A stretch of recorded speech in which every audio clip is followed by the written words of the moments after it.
Hello दोस्तों, स्वागत है आपका मेरे यूट्यूब चैनल SGK पॉइंट पर। आज की जो मोस्ट इम्पोर्टेंट वीडियो है, 15 क्वेश्चन है। 15 क्वेश्चनों के द्वारा लगभग हम 50 क्वेश्चन यहाँ पर पूरे करेंगे। अगर दोस्तों आप मेरे चैनल पर पहली बार हैं तो चैनल को सब्सक्राइब कर लें। सब्सक्राइब करने के बाद बेल आइकन का बटन ज़रूर दबा दें, जिससे मैं जब भी नई वीडियो डालूंगा उसकी नोटिफिकेशन सबसे पहले आपके पास पहुँचेगी और आप मेरी वीडियो को सबसे पहले देख सकोगे।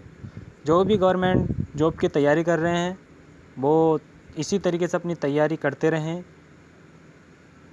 स्टार्ट करते हैं। पहला क्वेश्चन है, निम्नलिखित में से कौन सा शहर सिंधु घाटी सभ्यता के बंदरगाह शहर के रूप में माना जाता है। मोस्ट इम्पोर्टेंट क्वेश्चन है, ठीक है। पहला ही क्वेश्चन है इसमें, निम्नलिखित में से कौन सा शहर सिंधु घाटी सभ्यता के बंदरगाह शहर के रूप में माना जाता है। यानी कि 4 ऑप्शन आपको यहाँ पर दिए गए हैं। पहला ऑप्शन है हड़प्पा, बी ऑप्शन है लोथल, सी ऑप्शन है रोपण और डी ऑप्शन है आपका बनावली। मोस्ट इम्पोर्टेंट क्वेश्चन है और एग्ज़ाम में आ भी चुका है कि कौन सिंधु घाटी सभ्यता का सबसे बड़ा बंदरगाह कौन सा था। तो सबसे बड़ा बंदरगाह कौन सा था आपको इन चारों में से बताना है, ठीक है। और दोस्तों कमेंट बॉक्स में ज़रूर बताएं कि मेरी वीडियो आपको कैसी लगती है और आपके कितने क्वेश्चन सही होते हैं। और लास्ट में जो मैं क्वेश्चन देता हूँ उसका आंसर आपको बताना होता है, तो कमेंट बॉक्स में आप उसका आंसर बता सकते हैं। नेक्स्ट वीडियो में मैं उसका आंसर बताता हूँ, ठीक है। और आज भी लास्ट में एक क्वेश्चन आपको दिया जाएगा और जो कल वाला क्वेश्चन था उसका आंसर बताया जाएगा, ठीक है। तो वीडियो को पूरा देखें और चैनल को सब्सक्राइब करें और वीडियो को लाइक करें, ठीक है। क्योंकि मैं यहाँ पर कोशिश कर सकता हूँ, मेहनत आपको करनी है, क्योंकि कामयाबी के लिए आपको मेहनत तो करनी ही पड़ेगी, ठीक है। तो स्टार्ट करते हैं। तो इसका जो सही आंसर है आपका, वो सही आंसर है लोथल, ठीक है। सबसे बड़ा जो बंदरगाह था वो लोथल था, ठीक है। अब अगर हड़प्पा सभ्यता की बात करते हैं तो हड़प्पा सभ्यता की खोज कब की गई थी? 1921 में की गई थी, ठीक है। 1921 में हड़प्पा सभ्यता की खोज की गई थी। किस नदी के किनारे? रावी नदी के तट पर। और कौन से तट पर? बाएं तट पर, ठीक है। रावी नदी के बाएं तट पर। आपसे एग्जाम में मालूम किया जा सकता है कि हड़प्पा सभ्यता रावी नदी के किस तट पर स्थित है, तो बाएं तट पर स्थित है, ठीक है। कब की गई थी? 1921 में की गई थी। तीसरा क्वेश्चन जो यहाँ से बनता है वो बनता है किसने की थी? तो एक थे हमारे दयाराम साहनी, ठीक है।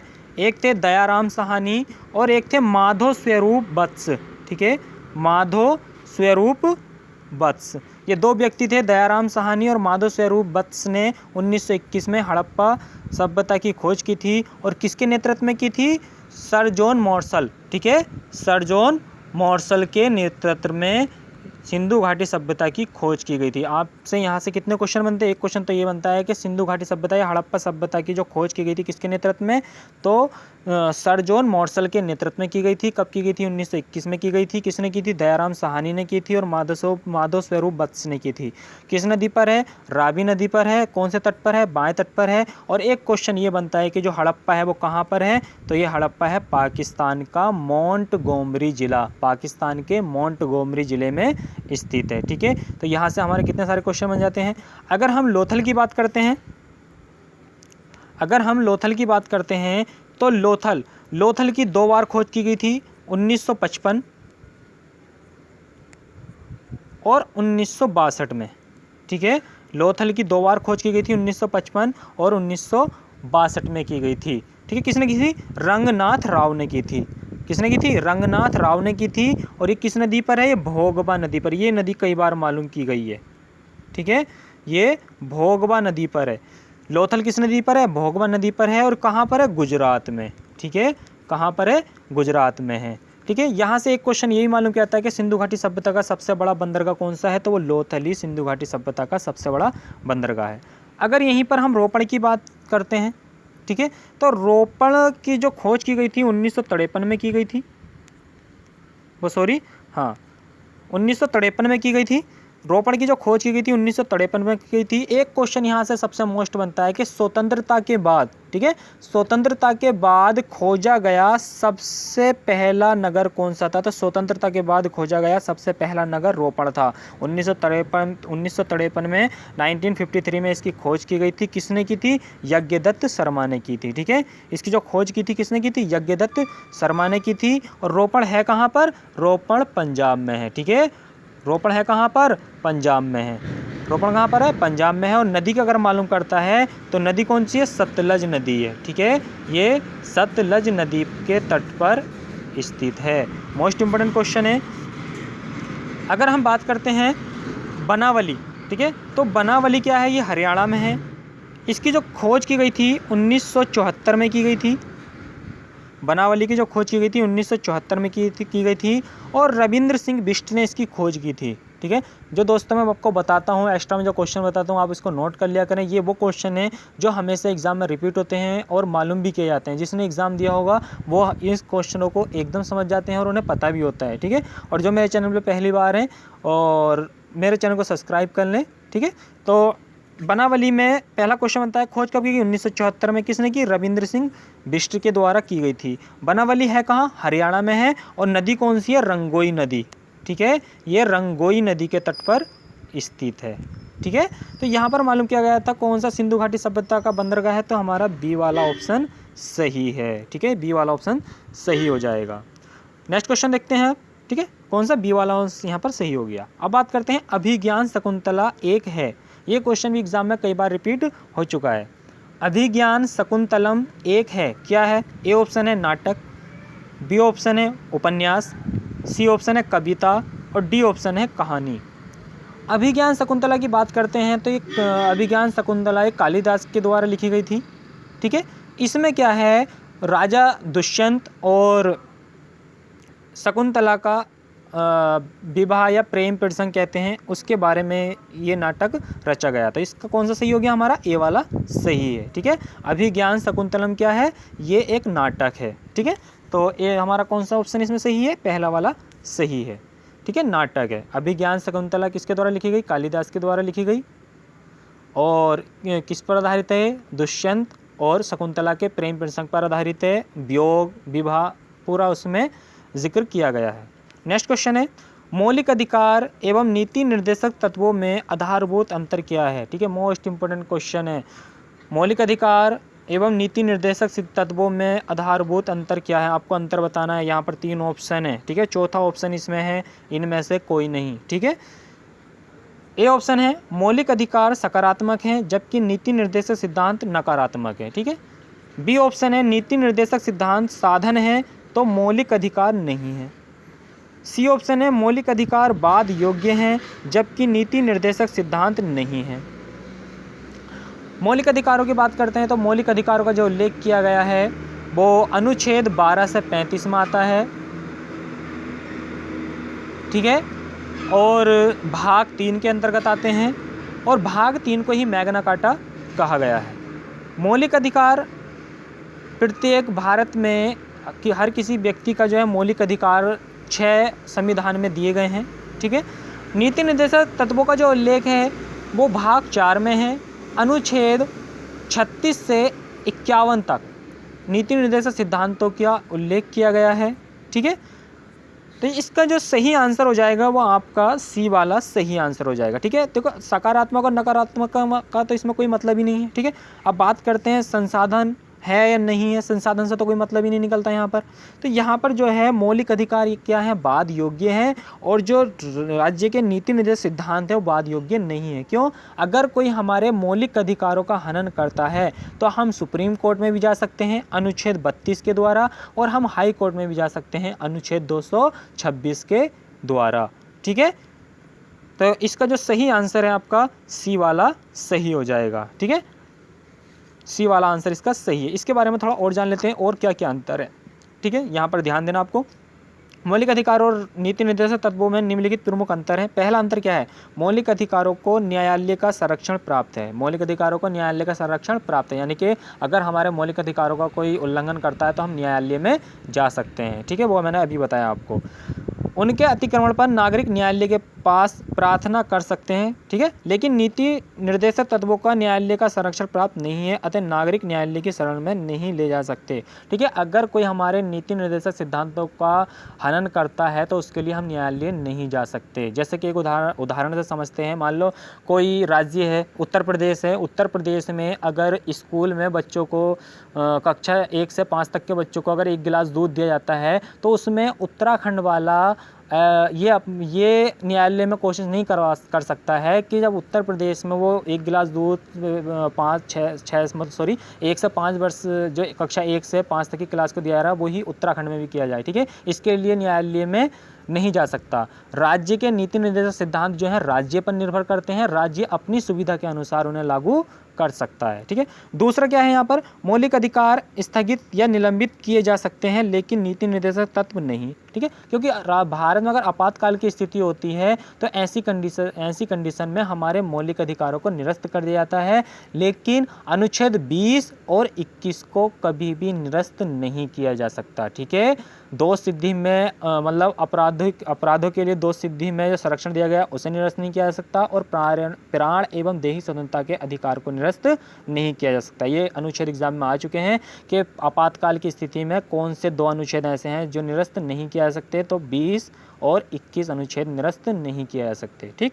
तीसरा क्या है, मौलिक अधिकारों के अंतर्गत नागरिकों और राज्यों के बीच के संबंध की विवेचना की गई है, लेकिन नीति निर्देशक तत्वों में राज्यों के संबंध तथा उनकी अंतर्राष्ट्रीय नीति की विवेचना है। अतः जहां मौलिक अधिकार का राष्ट्रीय महत्व होता है वहीं नीति निर्देशक तत्वों का अंतर्राष्ट्रीय महत्व हो जाता है, ठीक है।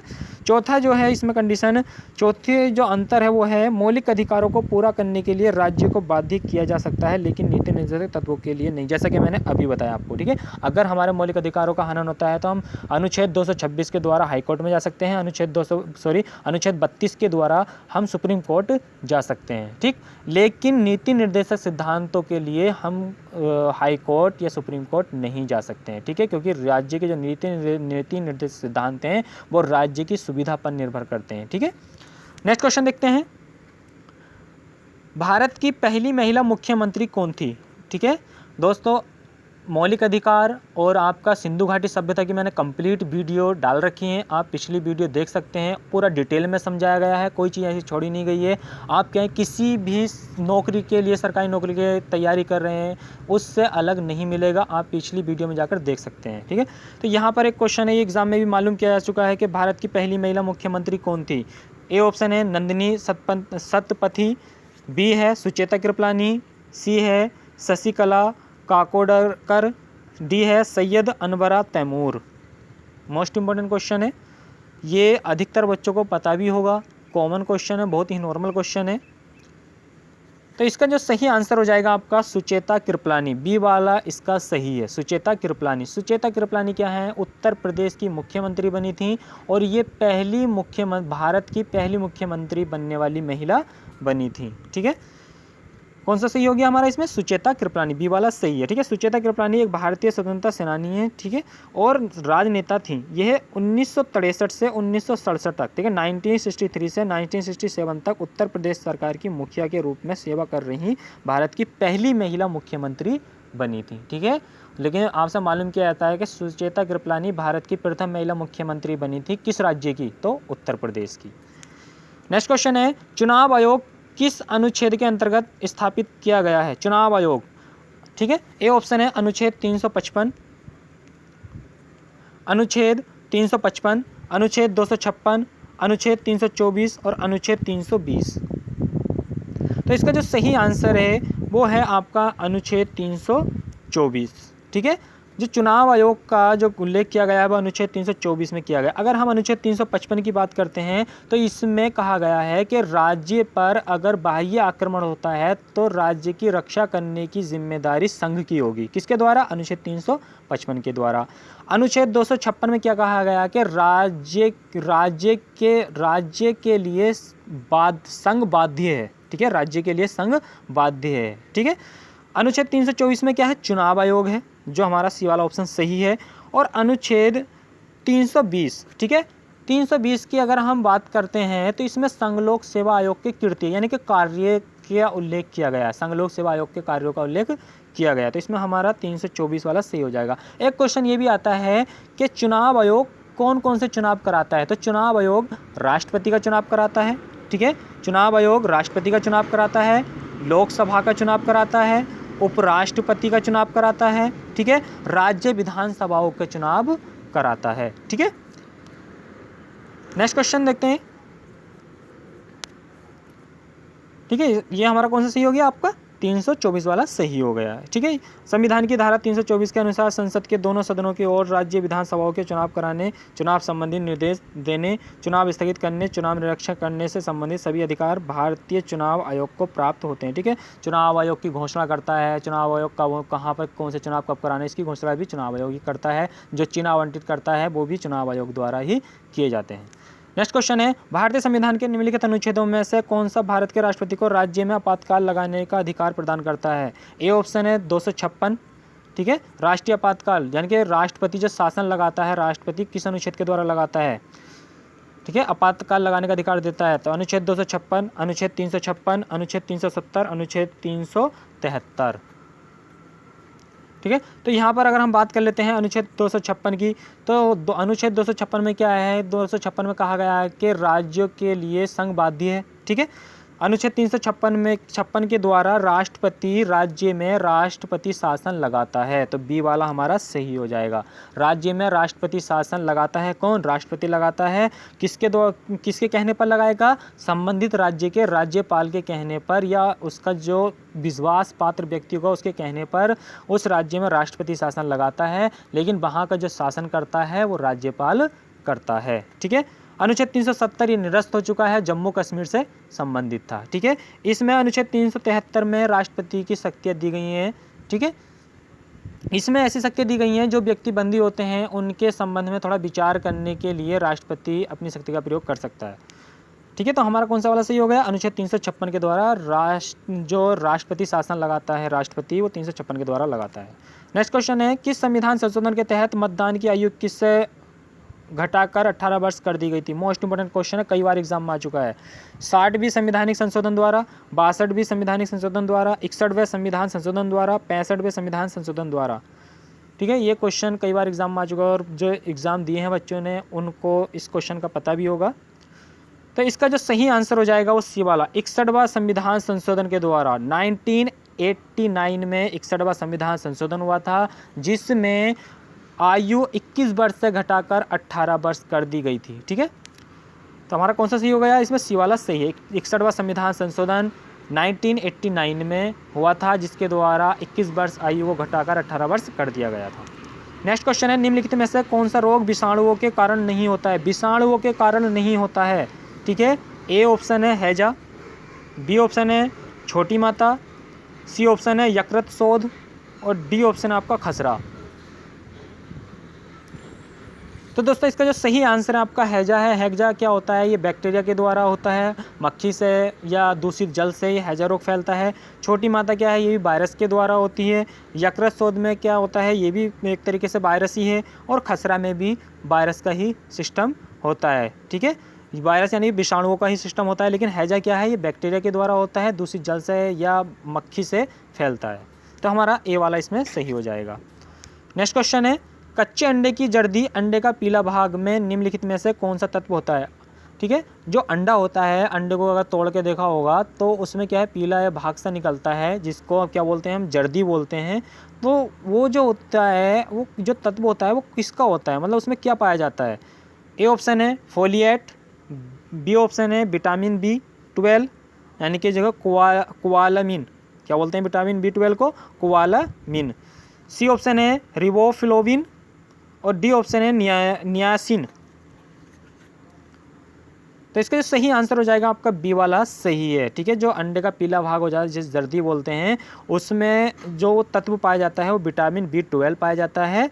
ठीक है, तो बी वाला हमारा सही हो गया। एक क्वेश्चन दोस्तों इसमें ये भी पूछा जाता है कि जो अंडा होता है, अंडे के जो ऊपर का आवरण बना होता है वो किसका बना होता है? तो अंडे के ऊपर का जो आवरण बना होता है वो कैल्शियम कार्बोनेट का बना होता है, CaCO3। ठीक है, कैल्शियम कार्बोनेट का बना होता है। ठीक है, इसका बी वाला हमारा सही है। नेक्स्ट क्वेश्चन है, कंप्यूटर शब्दावली में पोस्ट का पूर्ण रूप क्या है? ठीक है, कंप्यूटर के जो क्वेश्चन आते हैं वो अधिकतर यही आते हैं, या तो की मालूम करता है, शॉर्टकट की मालूम करता है, या फिर फुल फॉर्म मालूम करता है। तो कंप्यूटर शब्दावली में पोस्ट का पूर्ण रूप क्या है? ए ऑप्शन है power of self test, B option है process of self test, C option है processing over self test, D option है पावर ऑपरेटिंग सेल्फ टेस्ट। तो इसका जो सही आंसर है ए वाला सही है, ठीक है। पावर ऑफ सेल्फ टेस्ट इसका फुल फॉर्म होती है पोस्ट की, ठीक है। ये CGL में क्वेश्चन आया था, ठीक है, क्योंकि CGL में 5 ऑप्शन होते हैं। ये CGL का क्वेश्चन तो एग्जाम में आ चुका है।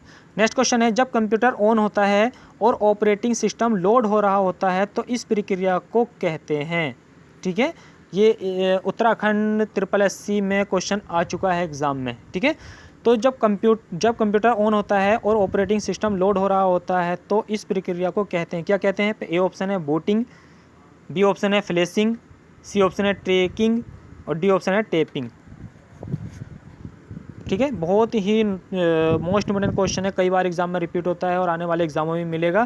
तो इसका जो सही आंसर है आपका बूटिंग, ए वाला सही है, क्योंकि जब कंप्यूटर को हम स्टार्ट करते हैं तो अपना आप स्टार्टिंग होना शुरू होता है। वो जैसे कि हमने पावर ऑन की है तो अपना आप स्टार्ट होता है, तो उसको क्या बोलते हैं? बूटिंग कर रहा है कंप्यूटर। तो जब कंप्यूटर को ऑन होता है तो वो उसे क्या बोलते हैं? बूटिंग कर रहा है, ठीक है। तो इसका ए वाला सही है, ए वाला सही है। नेक्स्ट क्वेश्चन है, कंप्यूटर को रिस्टार्ट करने के लिए कुंजी का उपयोग किया जाता है, ठीक है। जैसे हम कंप्यूटर चला रहे हैं, थोड़ा हैंग हो जाता है तो रीस्टार्ट कर देते हैं, ठीक है। तो रीस्टार्ट करने के लिए शॉर्टकट की का प्रयोग किया जाता है। वो शॉर्टकट की कौन सी होती है? ए ऑप्शन है डिलीट प्लस कंट्रोल, ठीक है। बी ऑप्शन है backspace plus control, C option है रीसेट और डी ऑप्शन है control plus alt plus delete. तो इसका डी वाला सही है, ठीक है। डी वाला इसका आंसर सही हो जाएगा। शॉर्टकट की एग्जाम में बहुत मालूम की जाती हैं। नेक्स्ट क्वेश्चन है, निम्नलिखित में से कौन सी अखिल भारतीय सेवा नहीं है? अखिल भारतीय सेवा नहीं है IAS भारतीय प्रशासनिक सेवा, IPS भारतीय पुलिस सेवा, IFS भारतीय वन सेवा और IES भारतीय आर्थिक सेवा। अखिल भारतीय सेवा नहीं है, आपको बताना है। अखिल भारतीय सेवा की अगर बात करते हैं तो अनुच्छेद 312 में इसका उल्लेख किया गया है और भाग 14, ठीक है, भाग 14 में इसका उल्लेख है, ठीक है। भाग 14 में इसका उल्लेख है, अनुच्छेद 312 में आता है अखिल भारतीय सेवा को जो, ठीक है। तो प्रारंभ में जो अखिल भारतीय सेवाएं थी, अगर एग्जाम में आता है कि प्रारंभ में कितनी अखिल भारतीय सेवाएं थी, तो 2 अखिल भारतीय सेवाएं थी। कौन कौन सी थी? IAS भारतीय प्रशासनिक सेवा, ठीक है, और दूसरी कौन सी थी? IPS भारतीय पुलिस सेवा। केवल प्रारंभ में ये 2 ही अखिल भारतीय सेवाएं थी, लेकिन 1966 में, ठीक है, 1966 में एक और नई अखिल भारतीय सेवा को जोड़ा गया, IFS भारतीय वन सेवा को जोड़ा गया। तो इसमें मालूम क्या किया गया है कि निम्नलिखित में से कौन सी अखिल भारतीय सेवा नहीं है? तो इसमें डी वाली नहीं है, क्योंकि वर्तमान में केवल 3 ही अखिल भारतीय सेवाएं हैं, IAS, IPS और IFS, ठीक है। मोस्ट इंपोर्टेंट क्वेश्चन है, आपको याद रखना है। नेक्स्ट क्वेश्चन की बात करते, नेक्स्ट क्वेश्चन है, हिमालय की सबसे बाहरी पर्वत श्रेणी कौन सी है? तो हिमालय की सबसे बाहरी जो पर्वत श्रेणी है वो आपको बताना है। ए ऑप्शन है काली, बी ऑप्शन है शिवालिक, सी ऑप्शन है देहरादून, डी ऑप्शन है कुमाऊं, ठीक है। तो हिमालय की सबसे बाहरी पर्वत श्रेणी कौन सी है? तो शिवालिक, ठीक है। इसका शिवालिक सही हो जाएगा, बी वाला सही है। नेक्स्ट क्वेश्चन है, स्वामी विवेकानंद हवाई अड्डा भारत के किस शहर में स्थित है? स्वामी विवेकानंद हवाई अड्डा भारत के किस शहर में स्थित है? तो स्वामी आपको बताना है। तो ए ऑप्शन है अहमदाबाद गुजरात, बी ऑप्शन है रायपुर छत्तीसगढ़, सी ऑप्शन है रांची झारखंड, डी ऑप्शन है Bengaluru Karnataka. Most important question है। तो इसका जो सही आंसर है, स्वामी विवेकानंद हवाई अड्डा जो स्थित है वो रायपुर छत्तीसगढ़ में स्थित है, ठीक है। अगर दोस्तों आपको मेरी वीडियो अच्छी लगे तो इसे ज़्यादा से ज़्यादा शेयर करना और वीडियो को लाइक करना, और जो मेरे चैनल पर नए हैं चैनल को सब्सक्राइब कर लेना। सब्सक्राइब करने के बाद बेल आइकन का बटन ज़रूर दबा देना, ठीक है, ठीक है। इसका कौन सा सही? बी वाला सही है, क्योंकि स्वामी विवेकानंद हवाई अड्डा पहले रायपुर अंतर्राष्ट्रीय हवाई अड्डे के नाम से जाना जाता था। पहले नाम क्या था? अंतर्राष्ट्रीय हवाई अड्डा। रायपुर अंतर्राष्ट्रीय हवाई अड्डे के नाम से जाना जाता था। भारत के छत्तीसगढ़ राज्य का सबसे प्रमुख हवाई अड्डा, ठीक है, कौन सा है? स्वामी विवेकानंद हवाई अड्डा। ये थे दोस्तों 15 टॉप क्वेश्चन जो एग्ज़ाम में अधिकतर रिपीट होते हैं और आने वाले एग्जामों में मालूम किए जाएंगे। आज का जो सवाल है जिसका जवाब आपको देना है कमेंट बॉक्स में, ठीक है। इस वीडियो में क्योंकि लास्ट में मैं आपसे एक क्वेश्चन देता हूं जिसका जवाब आपको कमेंट बॉक्स में देना होता है, तो इसलिए वीडियो को पूरा देखें।